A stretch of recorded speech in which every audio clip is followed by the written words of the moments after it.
I'm McKinney Smith. After going through a divorce, my sister passing away, experiencing narcissistic abuse, and some significant health scares, I realized through sharing my story that I wasn't alone in my suffering.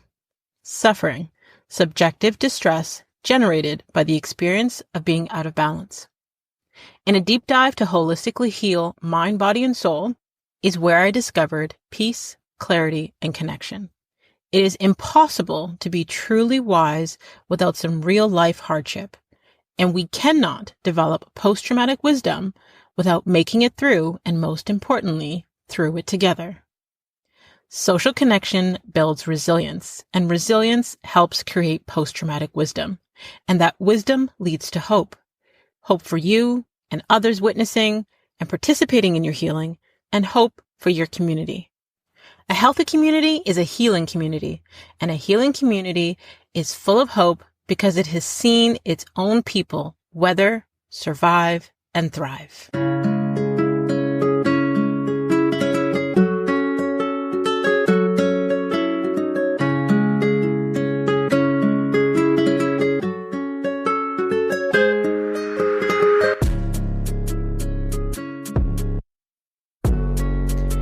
Mishael Morgan is an Emmy Award-winning actress, mother of two, and a wife. She made history as the first Black woman to win a Daytime Emmy in the lead actress category for her work on The Young and the Restless, where she's best known for her roles as Hillary or Amanda. In addition to her standout performances on The Young and the Restless, Mishael has made notable guest appearances in hit shows like Chicago Med, Most Dangerous Games, Supernatural, and the popular Canadian series Republic of Doyle. Expanding her career, Mishael has recently taken on roles behind the camera as an executive producer. She starred in and produced Dress for Success for Toby, and the independent film Sway, which is earning acclaim on the film festival circuit. So please welcome to the show, Mishael Morgan. Hello. Thank you so much for saying yes and agreeing to come on and share your story and your journey with us. I never take it for granted when someone who I know, because we've all got busy lives with family and careers, but when I know that you've got life going on, I never take for granted that you've taken out the time to share with us. So I truly, truly appreciate it. Oh, well, thank you. I mean, I think that it's so important for us as women to share our stories. So thank you for the opportunity to share our stories and to inspire and to uplift each other and connect each other more and more. Thank you. Thank you. I love to start the show with an icebreaker question because I feel like I get to know a little bit more about who you are and where your mindset comes from. Okay. We'll go back to your childhood before we even get to where you are presently. Okay.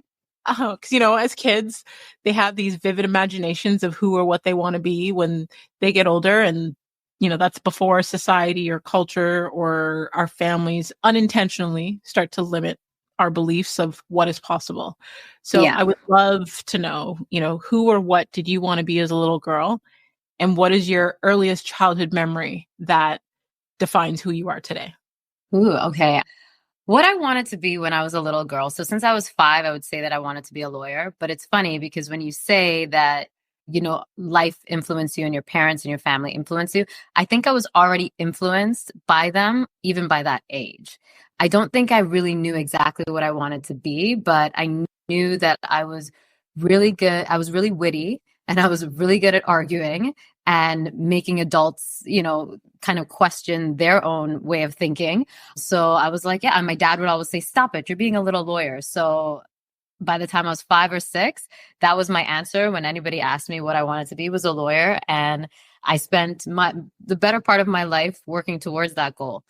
My earliest memory of what did you say? You said my earliest memory of what defines who you are today.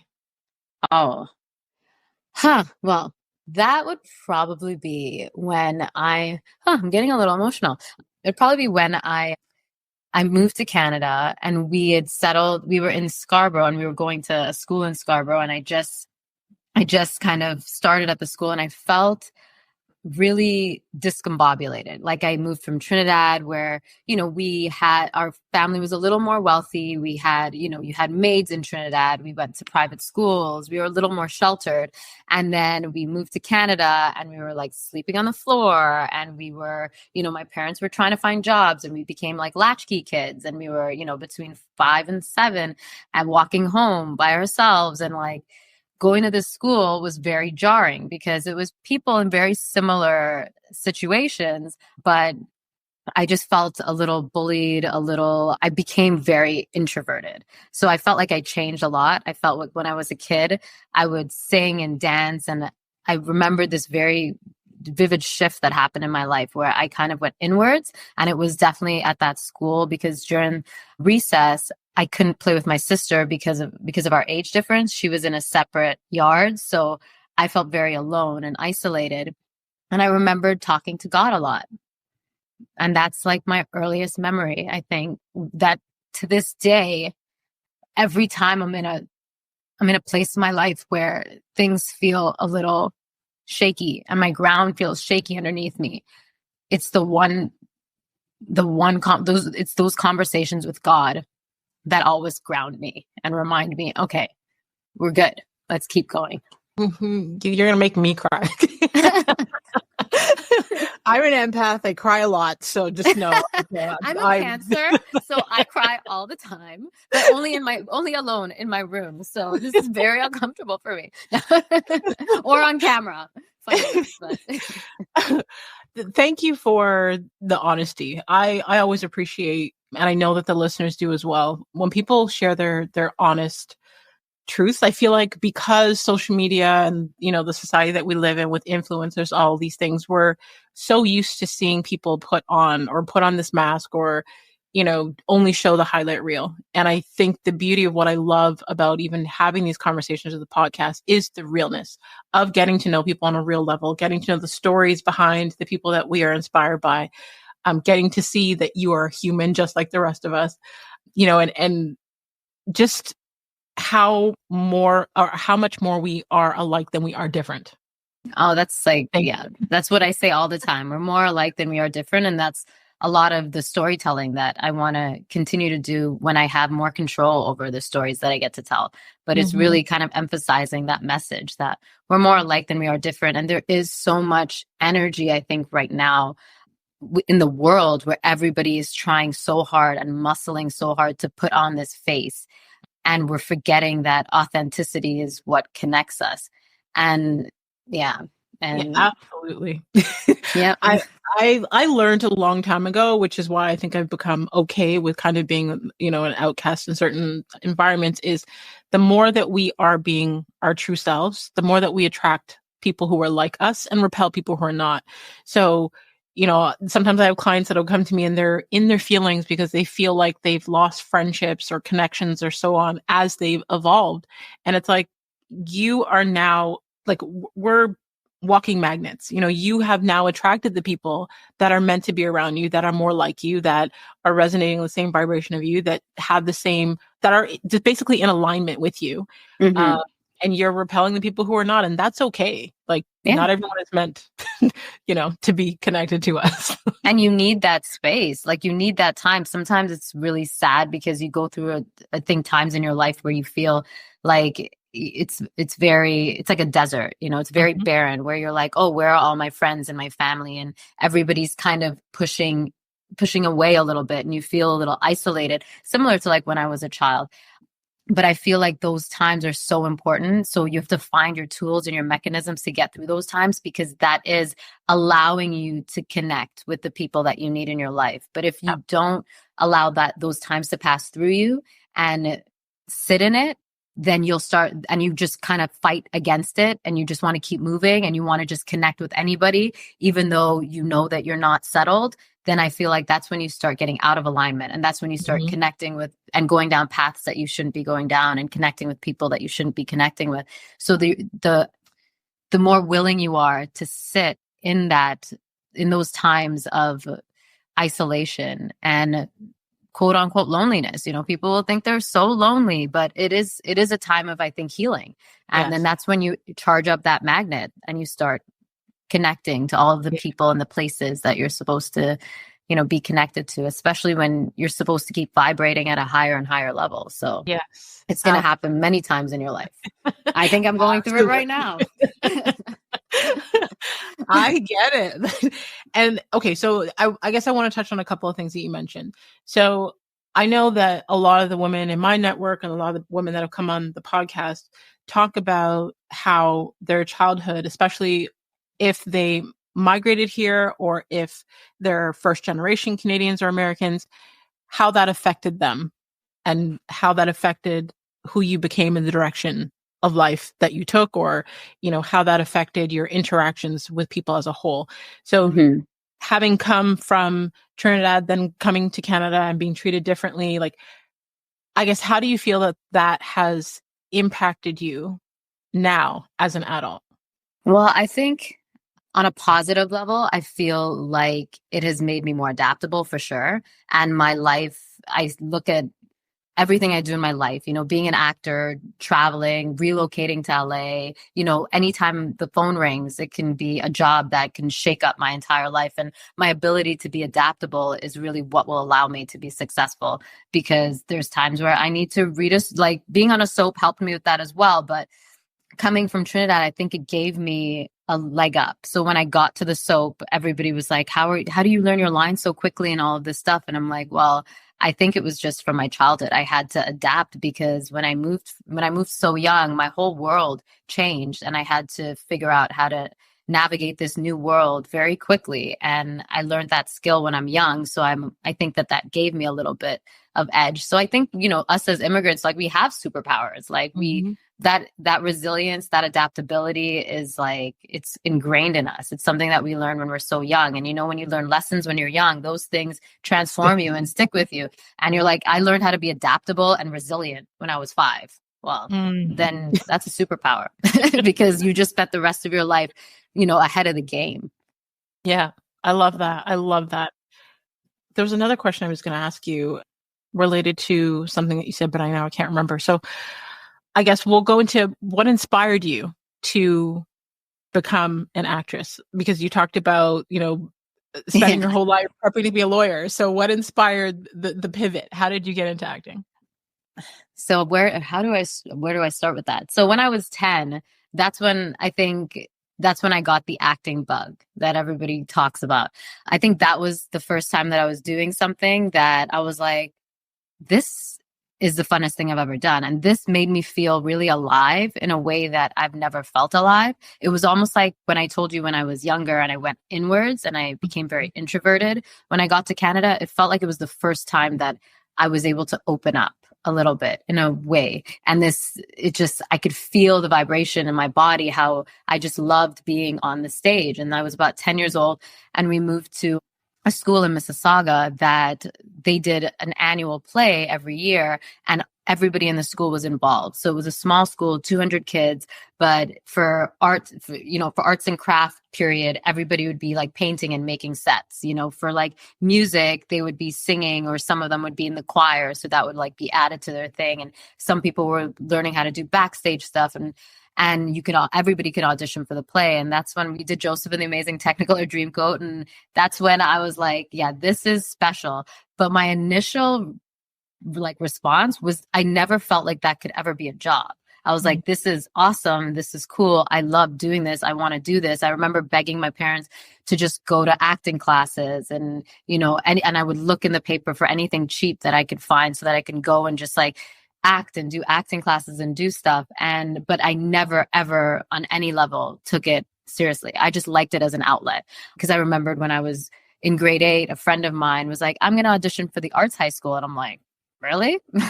Why are you going to do that? And she was just like, you should do it. You should audition. And I'm like, no, I'm going to be a lawyer. Like, it was like, I was conditioned that like, that was the only path to go down. I'm an immigrant. I can't just like roll the dice. I'm going to be an actor. How many people actually become actors? Like, that's not a real job.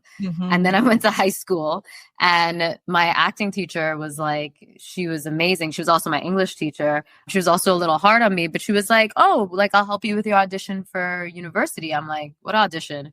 She's like, well, you're going to audition for the arts program, right? I'm like, no, I'm going to be a lawyer. And she's like, well, you can audition, you could double major as an actor and as a lawyer. And I'm like, no, well, I'm doing a double major honors program, so I can't do anything else. And she's like, so you're just not going to, I was like, yeah, no, that's it. I'm going to law school. And then when I got into university, I did acting for non-majors in my first year. And then my second year of university, that was the first time that I'd never acted for the whole year since I was a child, because I always had kind of that outlet. And that was the first time that I felt this thing missing a little bit. So like, even though I've never pursued it career-wise, I felt like I always had it there. Like, you know, I could always go to acting class, or there was like a play that we were doing at school, or there was some way to access it. And that was the first time that they were like, if you're not a major, there is no acting. Like, there's nothing else you can do in university if you're not in the like acting for majors program. So I was like, okay. And then a year after, when I was 19, and then I got in a car accident and I broke my neck. Oh, wow. And then I heard God's voice, because I sat there and I said, okay, they said 10% more pressure. I can be paralyzed from the neck down. And I was waiting for them to do the surgery. And it happened in Trinidad. So it was like, that's why I say when I went back home to Trinidad, I was like reborn again, because while I was waiting in that hospital for about 5 days, while they were trying to figure out, you know, how they were going to, like, who was going to do my surgery. And my dad didn't trust the surgeon, and he went to the Canadian embassy to get information on better surgeons. And while they were trying to figure that all out, I had a lot of time to think. And that kind of lonely time in my life, again, where I felt very alone and isolated, I just go back and I have a lot of long conversations with God. And it's funny because before that, a few years earlier, I kind of wrote God off, like right before high school a little bit. I think people go through this. And I was like, I am doing everything that I'm supposed to be doing. I'm supposed to be a lawyer, and like, I'm working hard, I'm studying. And it's like, anytime that there's a chance for something to go awry, it keeps going awry. Like, I don't understand. Like, I remember this specific moment where I had to do this presentation and I prepped everything and I was so ready to go. And then it was something so random. Like, I called to make sure that they had the video recording that I needed to put in my presentation. And when I went there, they said they already rented it. This was back when it was like Blockbuster. Yeah. So they said the movie was already rented, but then I put it on hold. So I didn't, and I was like driving around the city trying to get this. And I just remember this feeling of like, why does this keep happening? I'm doing everything right. I'm like a good student. I'm a hard worker. I'm a good daughter. Like, I'm not doing anything wrong, and and I feel like I'm smart and I'm getting the grades, but I feel like I have to muscle, and I'm like, you know, in mud trying to like get myself to university. And I just felt so annoyed that I couldn't get the grades that I wanted. That being said, I was kind of like, I want like not like a 90. I want like a 95. I was a little bit like a perfectionist, like in this mindset. And that's when I broke my neck and I hadn't talked to God probably in a few years, I was just like, yeah, well, you know, I don't regret anything. And, you know, like, I'm sorry I haven't been able to, like, I haven't talked to you. And we went through that period where I just like snapped and I said, I'm done. I'm not praying anymore. I'm not doing anything anymore. And then I just was like, yeah, but I think I'm good. I think I'm okay. Like, I think I had a good life. I don't have any regrets. And then I like literally heard like a voice like 2 inches out of my ear. It said like, but you never tried. And like, I knew right away that it was just like, I never tried acting, because I had all these opportunities and all these people that were kind of like rooting for me or expecting me to go down that path. And I never tried. And then I realized that I was muscling so much for something that wasn't really my path in this weird way. And the things that was flowing, which was my acting, I was ignoring as if it was a joke and it couldn't be real. So that was the first time that I ever heard God invest in something that I thought was crazy. And I thought it was crazy. And I said, all right, God, I don't know why. Like, it's like I felt it so deeply. And I just said, I don't know why you want me to be an actor. But I'm like, I feel like if I get a chance to walk again, then I'll try. And I don't know what that means. And I said, that's our deal. If you let me walk again, I'll try. So then I walked again, obviously. And then I tried, and then I didn't know what to do. So I prayed again. I was like, I need somebody to guide me because I don't know, how do I try? Like, I'm not in high school. I'm not in, I'm not like, I'm going to keep finishing my undergrad, but like I don't know what to do. Like, how do I get an agent? How do I do this stuff? And then like a couple months later, when I was bartending, I used to bartend when I was in university, and I randomly met my agent at the bar, and he was like, I'm an agent. I just broke off on my own. And, there's something about you. I just would really love to, like, let's sit down. I'd love to sign you. And I was like, oh, okay. And I just remember taking his card, just being like, this is really funny if this is you. So then I called him, and then he's my agent to this day. And Wow. like, that was like flow. Like, as soon as my first audition, I booked. A couple months in, I booked. 10 months in, I booked a series regular role.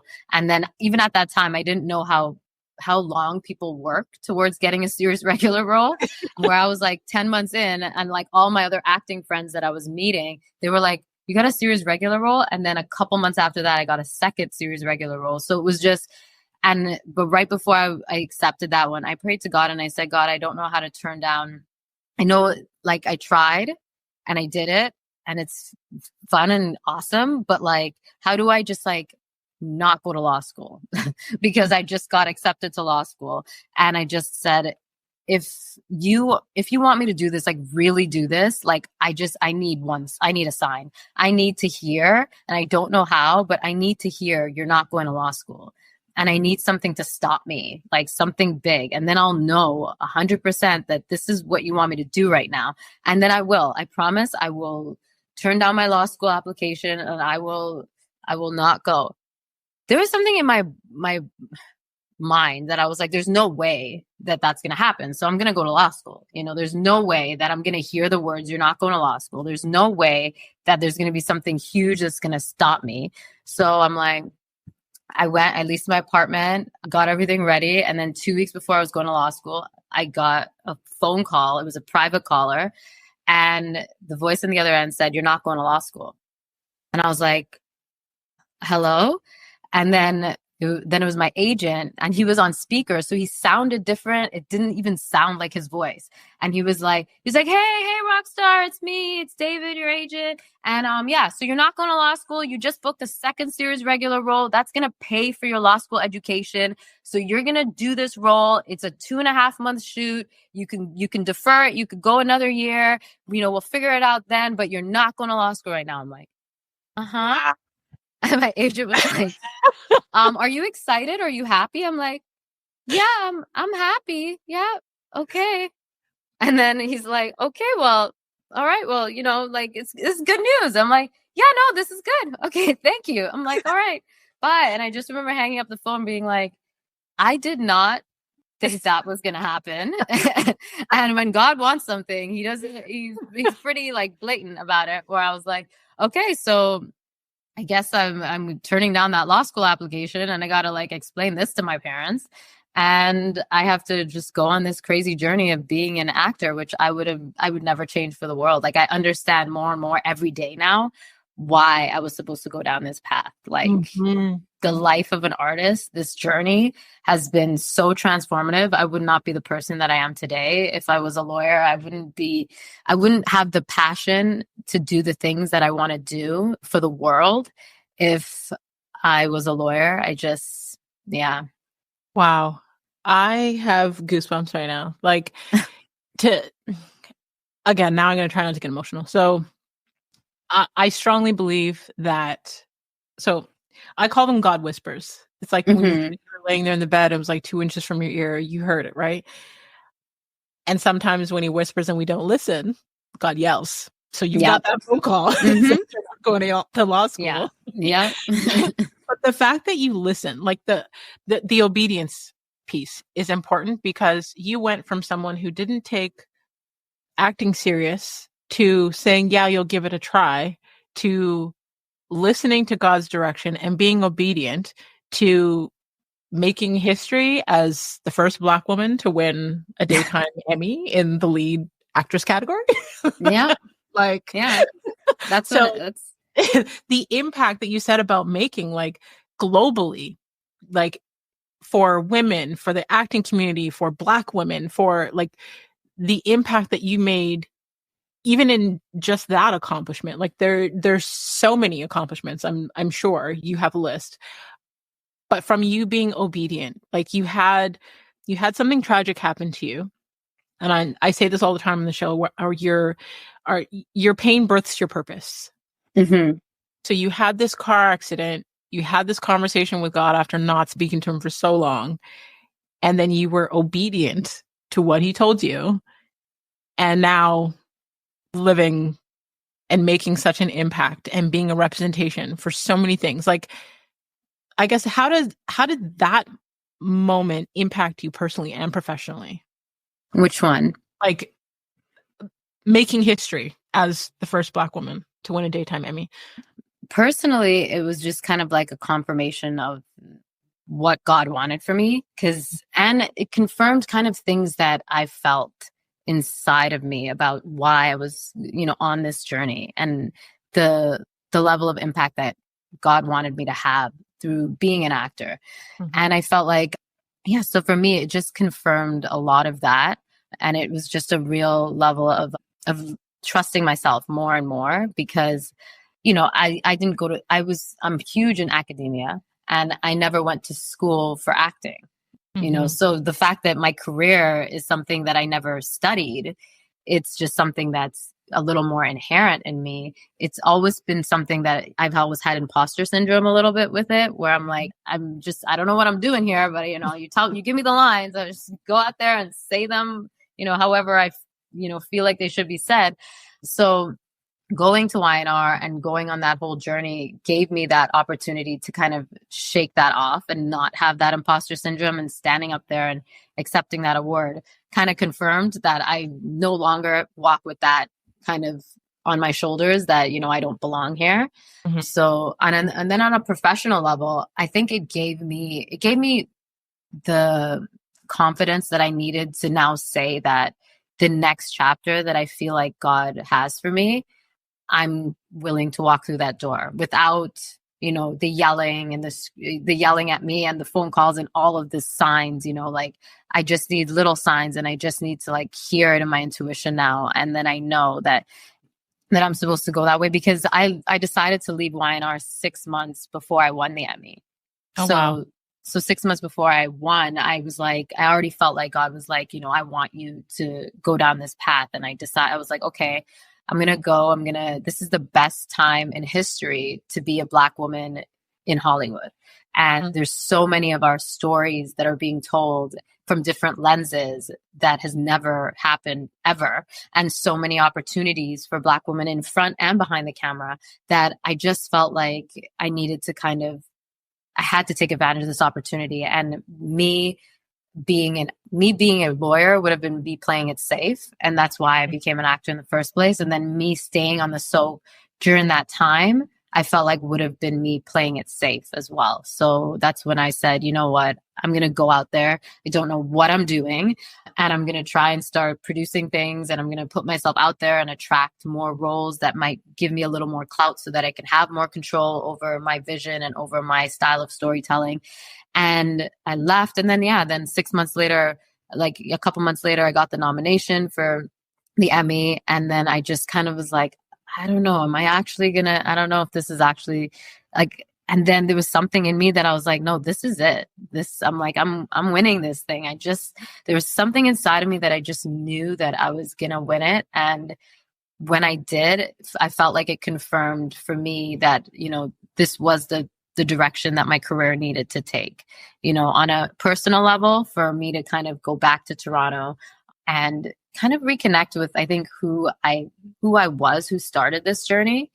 And then, taking that break from my career and allowing myself to kind of reinvent myself in a kind of a way. But, it's terrifying. That's why I'm still feel like I'm going through a bit of that, like that lonely period again in my life at this stage, where I'm like, I just gave up, pretty cushy career, great job, left, the home that I've been, I grew with my husband and my kids for the past 10 years, and decided to come back to Toronto and kind of essentially start again from scratch, because, there is really no huge star system in Toronto. I hope that at some point that might change. But, when you come back to Toronto, there is still an element of like, okay, well, we still want you to come out and audition for this and audition for that. And, I've gotten some great offers and I've worked on some great projects, but it definitely feels like, well, the strike happened right after I left too. So I'm like, okay, I don't know, God, was this really this was the plan? I don't know. This feels a little shaky. But again, he's always kind of showed up for me where I felt supported my whole time that I left Y&R and I've been out here, but I think it's a lot of it has been the juggle with my mind of like trying to kind of remind myself that I am supported, by the universe. And so all of that, winning and giving me the confidence to leave, I think has brought me to that place where now I get a chance to kind of rediscover and heal other parts of myself at the same time. Yeah. Wow. Now I have like so many questions. I'm like, okay, which one do I go with first? Like I there's so much that you said that I kind of want to unpack, but obviously in the interest of time, I can't unpack it all. But I guess, okay, so you spoke about stepping behind the camera. So I would love to know how that's changed your perspective on storytelling. I don't know if it's really changed my perspective. I think it's just allowed me to connect to the lens that I want to tell stories through. Like, so trying to, and then, I think that it's just when you're able, and also as an actor, when you're able to step behind the camera, you just see how there's so many more moving pieces and you don't take yourself or your performance as preciously. And you just kind of, and I started doing this at Y&R before I left. I shadowed a couple of directors there and I felt like it gave me such a bigger grasp on how storytelling is such a collaboration on many levels, like in front and behind the camera. And I think the idea of storytelling, like how, I don't know if it really changed me. I think it's just inspiring me more to kind of figure out how I want to kind of put together these stories and get them out into the world. So I think about, like, we even talked about before we started recording about, being a mom and like all the different roles we play in life. I guess, with having a busy career and family and all those things obviously comes with life challenges. How do you stay grounded and find balance between your professional achievements and your personal life? I think, well, I pray a lot. I try to pray, every morning and every night. I meditate. And then I remind myself that you have to be easy on yourself. I think we're trying so hard to kind of do all the things and get all the things done. And we feel like we've got to do all of these things to figure out the balance. And I think we have to get more comfortable with realizing that sometimes our life gets very imbalanced and it gets uncomfortable. And I think it's about realizing those moments where it's too imbalanced, that now it's affecting your ability to be aligned and connected. And that's when you have to consciously take a step back. Like, I think that when I broke my neck in the car accident, and then also when my retina got detached later on, those are very pivotal times in my life where I felt very stuck. Like, I had to be flat on my back, staring at a ceiling for 5 days for them to figure out what was going on. I had to be in a chair after my retina detachment surgery for, 2 weeks, just like face down for 50 minutes out of every hour. So I would only get 10-minute breaks. And so it was a lot of like reflecting that would happen during that time. And I think during that time, it would allow me to get back into balance. I started to really realize, what was important to me, what direction I needed to take, where I needed to go. But it was a forced level of reconnecting and slowing down. And now that I've gotten older, now that I see that in those times, it's like I appreciated those times and those moments that God gave me. But now, as an individual and as a person that's healed and is in a different place in their healing, I'm realizing that in order to stay aligned and to stay balanced and connected, it's about realizing when you're out of balance and figuring out how to take a step back and do something to get yourself aligned. So for me, I went on a wellness retreat this year, which was awesome. And I just went by myself. And as a mom, this is one thing that I want every mother to know. It is the most amazing thing to travel by yourself. It doesn't have to be a long trip. 2, 3, 4, 5 days. But I went for, it was a 3-day retreat. And then I stayed with my girlfriend for another 4 days. But the 3 days, I just went by myself. I did like meditating, yoga, all of these things. And I felt so aligned and reconnected and ready to come back and be the best mom ever. And I think that we feel guilty taking that time out for ourselves, but that is how you become more balanced. And those 3-4 days can allow me levels of balance and connectivity and alignment that can last for months, and that's why I just feel like it's so important. Like when I went on my first vacation by myself, it was an accident because my girlfriend had a passport hiccup and she was like, well, I feel so bad, like, what are you going to do? And I'm like, what am I going to do? I'm like, the plane's leaving. I'm going to Belize. Like, what are you going to do? And it wasn't until after she left and I was on the plane going, I was like, oh, I've never traveled by myself before. This is a little jarring. But I got there and the level of freedom I felt, I had to go through the feelings of feeling a little guilty as a mother for a second. And then I realized, no, every mother needs to do this because for the first time, I felt like in years, I really heard my voice again. And I was like, I've been feeling so indecisive and so scatterbrained for so many years with my kids. And on that vacation, I was like, I'm not indecisive. And I'm not scatterbrained at all. I'm like, it's just that you're being pulled in so many different directions that even when you travel with your friends, you're still accommodating. Us as women are very accommodating. When do you want to go for lunch? Oh, okay. Yeah, we can wait. We can wait a little bit longer. When do you think you want to go to the pool? Like, and the freedom that I felt, just like, I think I'll go eat right now because I feel hungry. You know what? I'm going to sit at the pool. And then I feel like I've been here for an hour, just like reading at the pool. I'm like, I could be here for 2 hours. It doesn't matter. And that freedom, like, was so empowering for me as a woman that I was like, I think every woman needs to do this, especially every mother. You need to go away by yourself and completely unplug, where if the chaos of life happens, you can't get there. Like, the husbands are going to have to figure it out. Your support system's going to have to figure it out. And you just kind of take that time for you. I think it's so important. I agree with you 1000%. 1000%. The very first time I did a solo trip without my kids was when I became a single mom in 2009. And I thought that was the most terrifying thing of my life. I'm on the plane crying the whole flight there.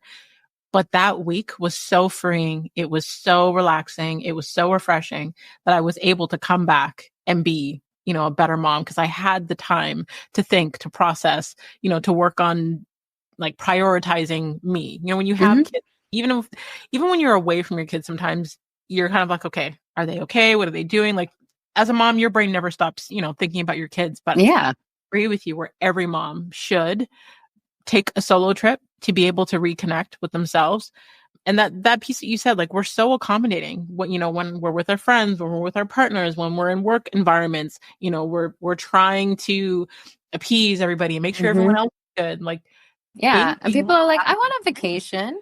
Yeah, I went on vacation. I went with my girlfriends that month and I went with my husband. But then the whole time, how many times did you ask him how he felt about going to eat, or what excursion he wanted to go on, or, what he wanted to do next? And how many times did you? So even then you went with somebody else, but that opportunity to connect with yourself was lost, and I think that's what's important. It's just I really want to make it a commitment where it's every year or a minimum every 2 years. I want to do a solo trip, even if it's just, 3 or 4 days, just to kind of like unplug and hear my voice again, and know what I want, Absolutely. I put a stamp on that. I think we all should. Yes. So that's what everybody needs to do. We figured it out now. Every mother just needs to go away for like 3 to 5 days. But I do feel like, there is like another thing that happens that I think people who haven't gone on a trip, if they start realizing that they're doing this, you start to put band-aids on the fact that you're feeling disconnected and you're feeling out of balance, And I think for me, I became a nightly wine drinker, where I was always the person that was like, you're drinking every day. Like, you need to have a beer every night. Like, you really need to do that. And I didn't know, I don't even realize it pretty much happened right around COVID, because you couldn't get away. So it was like, I just want that. I just cannot wait for that one glass of wine and just drink my wine, feel relaxed, and go to bed. And I realized that that was a band-aid to the fact that I felt so out of balance. And then you realize that that's making you more out of balance, because even that one glass, which ends up being 2 glasses sometimes, you wake up a little more tired and a little more like sluggish the next day, and you can't kind of, get yourself going. And when I went on these trips that I would consciously not drink and feel so much better. And I realized that, that's something that I need to be more in control of, that like, so that's something that I don't do anymore, where that made me really like, and I think that people need to see that, you find your band-aids, you find the things, even, TV binging, you find those things to just kind of like zone out and zen out, but it's only such a short period of time that it's not really rejuvenating you or connecting you to yourself or to your power. It's just a little band-aid so that you feel a little bit better to continue the chaos the next day. But there's nothing that's like stopping you, to like be like, no, you feel a little squirrely. There's a reason you don't hear your voice anymore. Michelle is like checked out because there's 20 million things going on in her head. So yeah. I agree 1000%. I would actually love to know, what are some more ways that you're prioritizing your healing and focusing on self-care? Because I feel like you've said some really great things that I think people should implement. I would love if there's any more that you could share with the listeners. Yeah, I think for me, it's meditating, praying, and then also journaling as well. So I usually journal, though I don't make it a thing where I have to journal every day. It's something that I feel like I can't show up for as much as I want to. I've tried. Some people, that's their thing and it works for them. For me, meditating and being mindful, like just slowing my mind down, because I talk really fast, and that's actually how fast my brain thinks as well. So it's like my brain's just going crazy all the time. So I need to like consciously quiet my brain. And so but then when I get really squirrely or there's something going on in my life where I feel like I can't quiet my brain, no matter how much I meditate, I can't meditate it away, or I can't even pray it away. Like I'm praying about it and it's like my mind's not going to a peaceful place. It's just like, it's getting more negative, where I'm like, even in my prayers, I can't get away. And then usually that's when I have to journal. That's when I just like write all the negativity down, all of the things that I'm like scared of, or, the things that I can't shut it off. When I journal it, it's like it gets out of my body. And then even when I look at it, you see how ridiculous it is, and you see how, small it is, and how there's just something that happens when you just put that pen to paper sometimes, that for me, that really helps me to kind of get out of my negativity and refocus my mind and kind of think through a different lens, allow myself to kind of think differently about a certain situation. Anything else? Oh, well, moving, like I always try to like work out, and I've been really big right now on just working out every day and trying to do it before the kids wake up. So like moms, I know it feels impossible, but like you got to get up between like 5 and 6 o'clock or you're not getting that workout in. That's just it. Because ain't nobody working out at like 8, 9, 10 o'clock after those kids go to bed. Like, let's be tired. Okay. That's when you're like battling yourself. Do I have that glass of wine? Do I watch that TV? Or do I just go to bed? Like, it's just like, if you get into the routine of, working out between 5 and 6, 5 if you're really, really powerful, you get up at 4:30, but between 5 and 6 before the kids wake up, and you get your workout in, even if it's yoga. Like I started by doing it, saying that no matter what, I have 5 minutes. And that's what I started doing, where I would try to wake up by 5:30, 6 o'clock. And sometimes I would push it, or I never got into flow yet with my sleep schedule. So then I would wake up and I'm like, no matter what, I'm like, put my running shoes on, and I would just do like squats and like presses for like 5 minutes. And I felt like that just commitment to showing up every day kind of morphed into like, okay, I'm getting up every day at 6 now, or 5:30, and like I'm getting my workout in. So I think that really helps to kind of energize you in a different way. Like I think you need to get your brain and your body moving in order to access all of those different, vibrations that we're talking about. Like, you got to move it all around, or it just gets stagnant. Absolutely. So I strongly believe in healthy motion equals healthy emotion, right? Because our Yes. in motion. So it's like Yes. you hear or see people like, what's his name? Tony Robbins and those people where they do like jumping jacks before they go on stage or all those things. They're getting that energy moving, right? We are energy, we are spirit. So it's being able to control, the energy that we're in. And I also love how you spoke to the journaling piece of getting it out of you, because again, those emotions, that's energy, right? So when you're having the negative emotions and they're being suppressed internally, that causes us to be sick. That causes our body to be in dis-ease, right? Like the chaotic vibration. So when we're able to get it out on paper, to get those emotions out of us and express those emotions, it's getting it out of your system. But also I love how you said where you look at it and you're reflecting on what you've written. Sometimes we're in a situation and we're looking at it from our own perspective. And when you write it out and you can actually see what you've been thinking or what you've been feeling, it helps you shift your perspective on that scenario, that, situation where it's not, narrow-minded about the way that you've been thinking. So you allow your mind to expand. So I love that.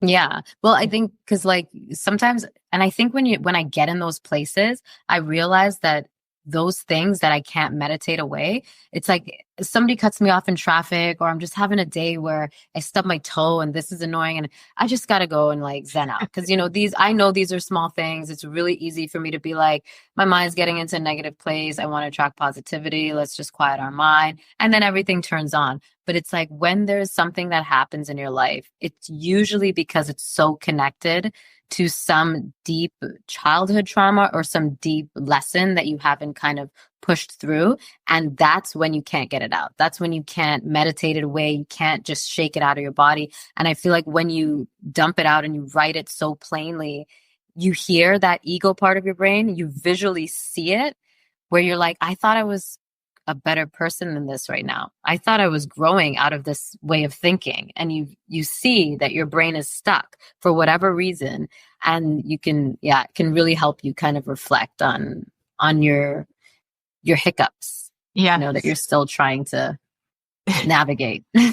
I feel like naturally introverts were prone to reflecting versus, actually, I'm not even going to compare, but as an introvert, our brain immediately is more introspective, and we tend to look at not only other people's behavior and try to understand, where they're coming from, why they're behaving the way they are, what happened to them, all those things. But for ourselves, understanding, like, I find myself all the time, well, why did I say that? Well, why did I do that? Does that, like, maybe I need to apologize here. Did I offend that person? I'm going to, like, you know what I mean? Our brain do that. Okay.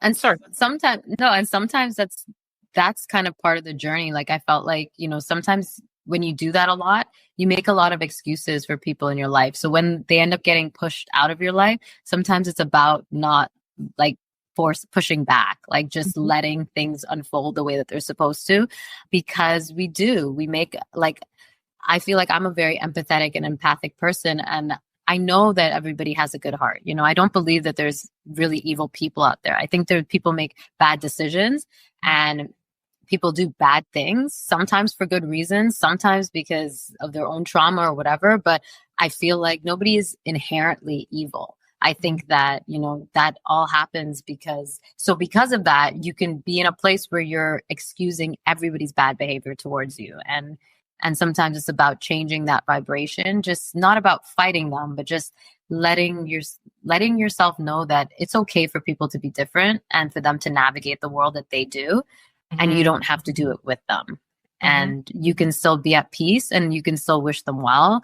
And I'm sure that, they're on their own journey and they'll find the things that they need to grow in the way that they're supposed to. But sometimes when you feel like that pattern of behavior keeps hurting you, it is a time where you have to listen to the universe when it's kind of being pushed away or let go. And a lot of times the universe will do it for you if you're not strong enough. And that's when it hurts the most, where you're like, why? I've been trying so hard and I understand them. And like, yeah. You speak my language right now. I get it. Okay, so before we go to the final segment of the show, I would love if you could tell the listeners where they could stay connected with you, where they can learn more from you and about you. I wish I was better on social media. Honestly, I feel like you can connect with me and learn more from me when you hear that I'm going to be doing a podcast or talking or being on a panel or something like that. But I try, but I use social media so sparingly. It's really, really bad. But you can find me at Mishael Morgan. So MishaelMorgan at Instagram, or Mishael Morgan 1 on Twitter. And then and then Mishael Morgan on TikTok, but I just got on TikTok because I'm trying with the social media. I'm horrible.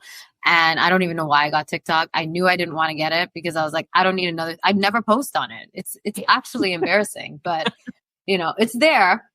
If you happen to be on TikTok and you want to see me, I believe that at some point I will figure this out. Yeah. Yeah. But it's just like, another thing about balance is that sometimes you got to let things go. We all want to wear so many hats and so many shoes, especially right now. And I'm like, that's not my lane. I am not an influencer. I don't know how to do that. I power to the people that do. I have to kind of like, let that go a little bit while I'm focusing on my producing and my acting and my writing. And I have to know what's most important to me right now. Yes. And I think that at some point, I'll get somebody to help me with that because that's not my forte. And at some point I'll do it. I'll figure it out. I promise. For everybody who's following me and everybody who does follow me, at some point I will get my stuff together on social media. You know what? I love that you mentioned that because I feel like, okay, so I used to be someone that believed that there was such thing as balance in all areas of her life. Like I was like, yeah, I can be a great mom. I can be a great entrepreneur. I can be a great partner. I can be all these different things. And then when I actually got real with myself, I realized, okay, I'm not going to focus on balance because sometimes I drop the ball on certain things, or sometimes certain things are just not a priority right now. I focus on harmony and what feels good right now. And I know that for a long time, I focused on being present on social media, on certain platforms consistently. And then as life shifted, in order for me to be in harmony with that, social media wasn't a priority for my business or a priority for my personal life. So I started to use it a lot less. And it's not that I, don't enjoy the connections that I make or any of those things, but it's like, what's important to you right now. You're prioritizing your family. You're prioritizing the work that you're doing, the impact that you're making. And if it's not dependent on social media, then you don't have to be on there all the time. Like, yeah, it's just, I think it is like what you were saying is true, where we all want to have it all and we want to figure out how to have it all.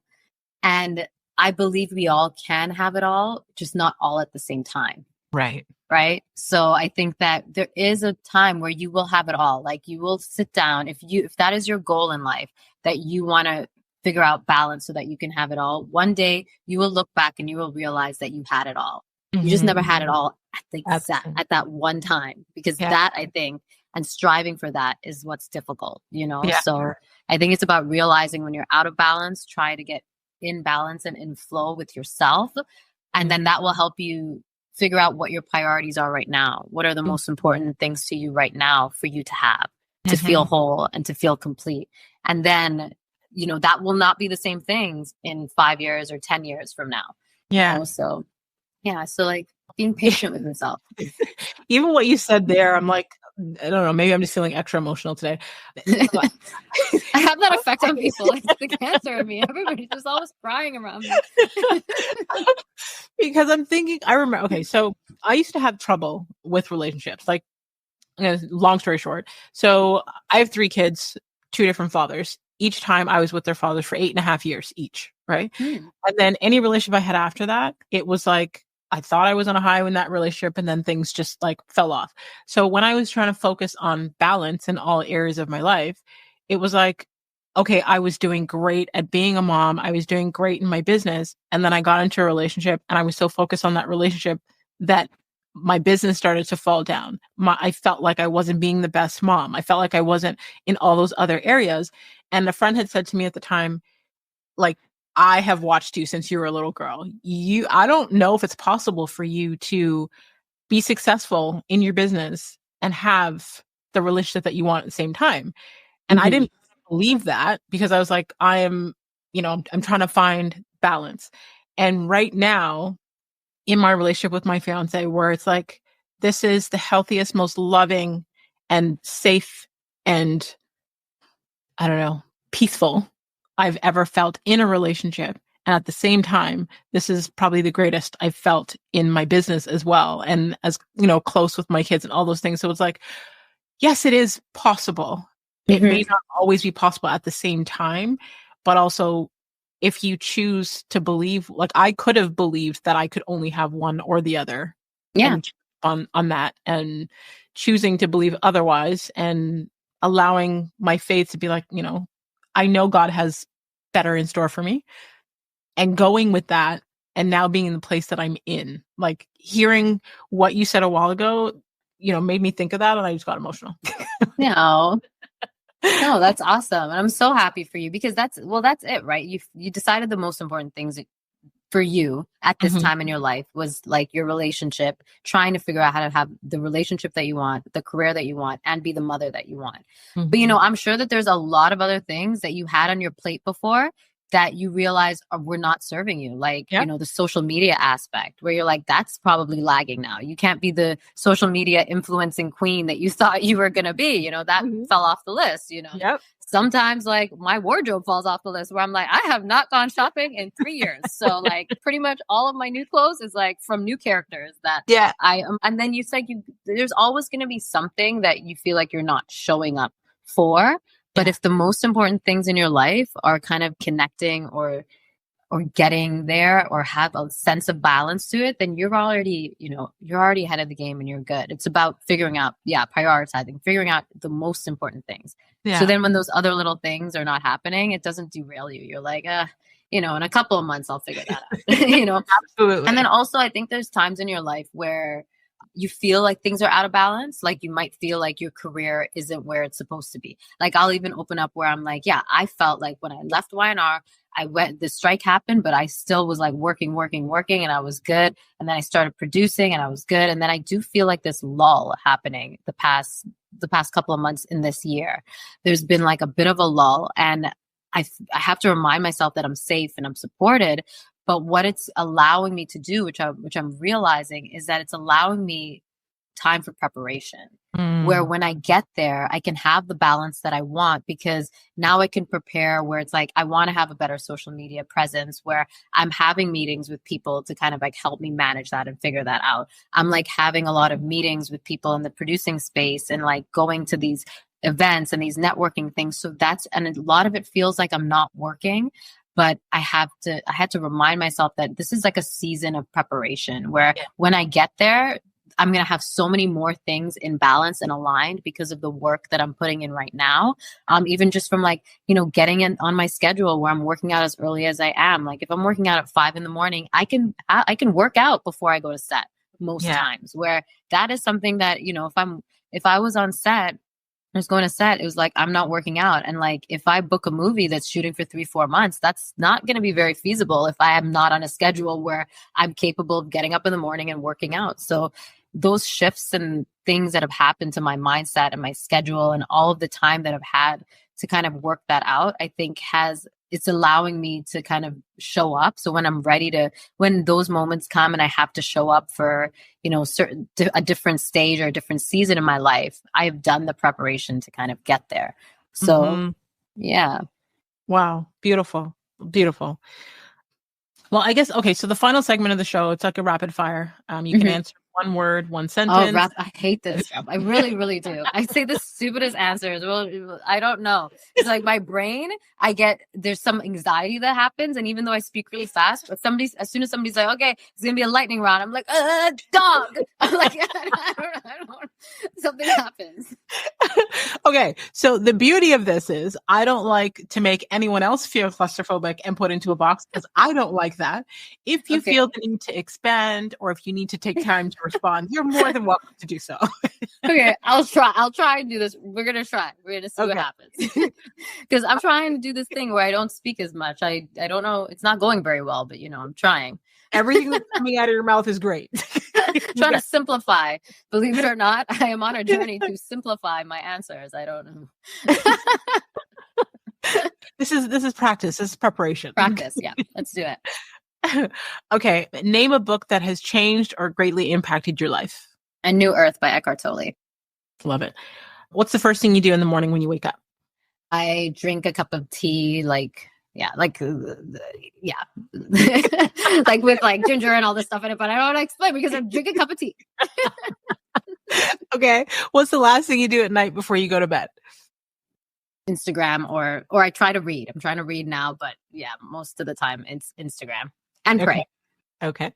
What new belief, behavior, or habit has improved your life in the last 5 years? Working out from like 5 to 6 a.m. Yeah. You're still ahead of the game. When and where are you the happiest? Where am I? When and on set on set. Yeah. Oh, that's a hard one because I'm like with my babies cuddling at night too. Oh, I don't know. I can't. That's a hard one to choose. So like with my family or, doing what I do, what I love to do. Yeah. Love it. Love it. Okay. Last but not least, what do you wish women would do more of? Support each other. Love it. That's the perfect note to end on. Thank you so much, Mishael, for your transparency, for your authenticity, for your time. Like I said before, I do not take it lightly. I appreciate you co-creating this experience with me for the listeners. Thank you so much. Oh, you're so welcome. It's been a pleasure. Thank you. And to all of you healers out there, until next time, don't forget to subscribe. Leave us a review on Apple Podcasts. We want to hear what aha moments you got from Mishael's story. We want to hear what resonated with you most. We want to hear, your notes, the gems that you took away from today's conversation.